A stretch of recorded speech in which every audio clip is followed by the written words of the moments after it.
Hello and welcome back to Redirecting.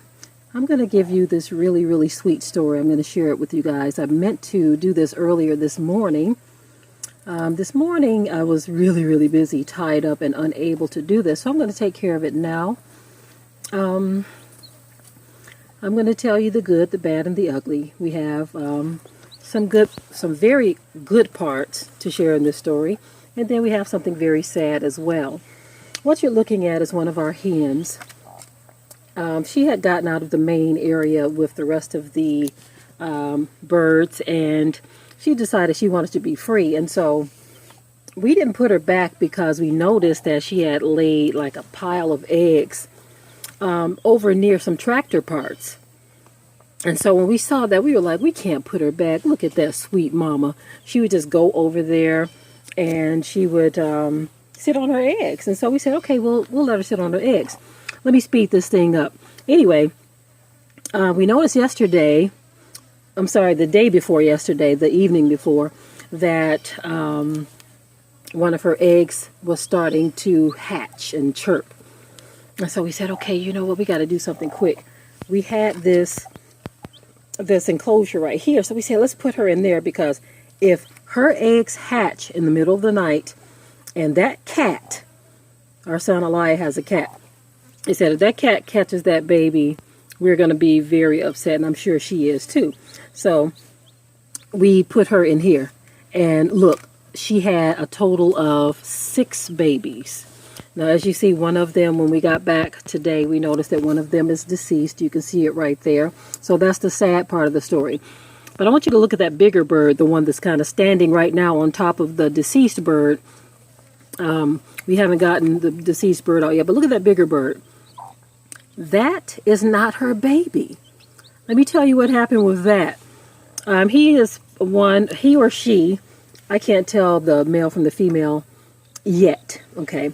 But anyway, that particular bird was a part of a hatching. We put eggs, some of our eggs we gather to take in the house. Some of them we put in the incubator. So that one came from the incubator. So what we decided to do, since she was hatching her babies, at the time we put him in, the kids named him Carpet. She only had 1 egg that hatched. So you see some of her little babies sitting out from under her, right? Well, let me tell you what happened. We put that one in there, and we watched and watched. I would say about 10 minutes. We wanted to make sure she wasn't going to attack it. Because sometimes other animals can do that. They will attack other babies that are not theirs. But she looked at it and looked at it. I said, I wish I had the camera at this moment that we were doing all of this.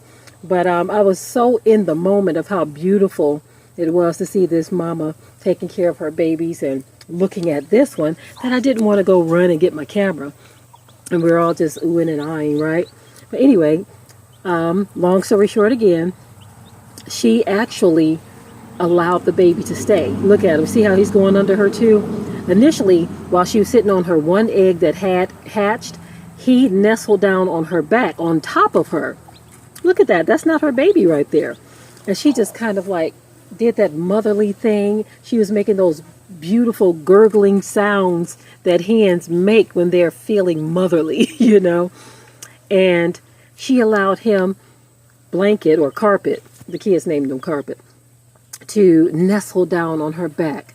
And then something amazing happened. We started to see, and I wish I didn't miss this part because it was so sweet watching her kind of lift up as another one of her eggs were hatching. When she lifted up, Carpet went underneath her and kind of positioned himself next to her baby that was already there. And so I said, this is so sweet. Oh my goodness. We were all just sitting there oohing and eyeing. It's just so beautiful. But anyway, now that baby right there, look at him. We initially had him in there with a baby quail. He was in there with a baby quail because we don't like to keep them alone when they hatch. But in this case, we said, let's bring him out here with the rest of the chickens. Her babies are being born. And let's see how she takes to him. So she's been taking care of Carpet as if he's her own. Look at that. Carpet's getting under there too. Y'all see, that's Carpet right there. And she's making that beautiful mommy sound. I love you so much. You're a good mommy. Look at you. You are a good mommy. Yes, you are. Okay, I'm going to get you some water. I see your water dish is empty. That's one thing with having animals. It's just like having a lot of children.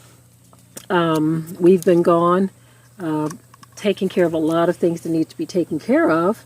And so come back and her dish is empty. Her food is full, but her water dish is empty. So I got to go rectify that because I see her doing the little panting type thing. But she's a good mama. Look at her taking care of her own babies and little Carpet. And for that, I just love her so much. But anyway, she had a total of 6 babies. And then Carpet makes 7. But then we see the deceased baby right there, which is really, really sad.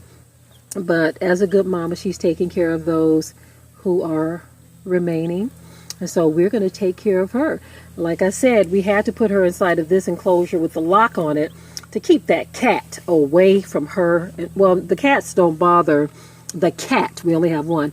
Don't bother the big chickens, but he will definitely try to grab one of those babies. So to keep her and her babies protected, we put them inside of this enclosure. So I am done with this video. I just wanted to share this beautiful story with you all, how this chicken adopted another chicken, somebody else's baby, and she's raising it, and she's such a good mama. The way she tended to her eggs, it was just so beautiful. So let me go in and get my baby some water. She's been a good girl. And like I said, I love her so much. She's a sweet girl. So with that, I will say shalom, family. Until next time.